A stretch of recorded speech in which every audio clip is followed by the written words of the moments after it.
চট্টগ্রামের বোয়ালখালী উপজেলার ৫,০০০-এর বেশি বাসিন্দা রয়েছে ওমানে। পরিবার পরিজনহীন ভিনদেশে বসবাসরত এসব মানুষদের কল্যাণে এবার মানবিক উদ্যোগ নিয়েছে প্রবাসীরা। অবহেলিত প্রবাসী ছাড়াও পিছিয়ে পড়া জনগোষ্ঠীর সেবা করাই যাদের উদ্দেশ্য, সে লক্ষ্যেই যাত্রা শুরু করল প্রবাসী বাংলাদেশিদের সংগঠন বোয়ালখালী প্রবাসী সমাজ কল্যাণ সমিতি। উদ্দেশ্য দুস্থ প্রবাসীদের সকল সমস্যা দূর করা। ওমান থেকে সহকর্মী মোহাম্মদ রফিকুল্লাহর পাঠানো প্রতিবেদনে থাকছে বিস্তারিত।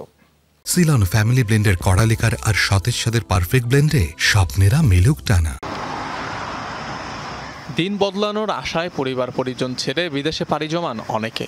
কাজের চাপে অনেকটাই একা হয়ে পড়েন তারা, ফলে কোনো সমস্যায় পড়লেও কাছের কেউ থাকে না তাদের। নানা রকম সমস্যায় জর্জরিত এসব প্রবাসীদের কল্যাণ আর সমাজের পিছিয়ে পড়া জনগোষ্ঠীর সেবার উদ্দেশ্যে ওমানে যাত্রা শুরু করেছে মানবিক সংগঠন বোয়ালখালী প্রবাসী সমাজ কল্যাণ সমিতি। রাজধানী মাস্কাটের একটি হোটেলের বলরুমে অনুষ্ঠানের মধ্য দিয়ে অভিষেক হয় সংগঠনটির। অভিষেক অনুষ্ঠানে পরবর্তী 2 বছরের জন্য ঘোষণা করা হয় সংগঠনের 52 সদস্য বিশিষ্ট কার্যকরী কমিটি। এতে সভাপতি হিসেবে মনোনীত করা হয় নাসির উদ্দিনকে। সাধারণ সম্পাদক পদে মনোনীত হন ওহিদুন নবী হোসেন। প্রবাসীদের সমস্যা দূর করা ছাড়াও সমিতির মাধ্যমে দুস্থ অসহায় মানুষের কল্যাণে কাজ করার প্রত্যয় ব্যক্ত করেন মনোনীত প্রতিনিধিরা।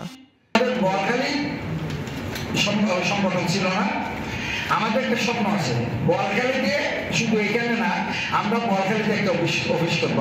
আমরা গঠন করছি, আমরা যাওয়ার পরে আমাদের পূর্বসূরি আপনারা যারা আছেন ওদের জন্য আমাদের একটা রাস্তা তৈরি করে দিয়ে যাচ্ছি।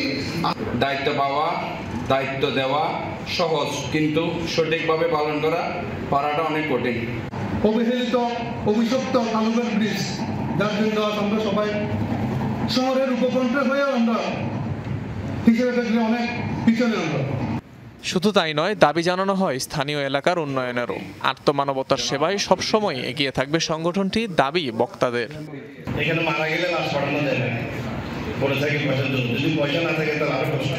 একটা লাশ পাঠাতে 500 টাকা, তারপরে আরো অনেক প্রবলেম থাকে। আমি সবাইকে অনুরোধ করব, সবাই যেন আমাদেরকে সাহায্য সহযোগিতা করেন। এই মুহূর্তে যারা আছেন সবাইকে। আমাদের চট্টগ্রাম শহর থেকে অথচ আমরা 12 কিলোমিটার দূরত্ব চট্টগ্রাম শহর থেকে। আমরা এখানে আজকে আসলাম, কালকে সংগঠনকে ভুলে গেলাম, এটা কিন্তু সমীচীন হবে না। বর্তমানে দেশটিতে চট্টগ্রামের বোয়ালখালী উপজেলার 5,000-এরও বেশি মানুষ বাস করছেন।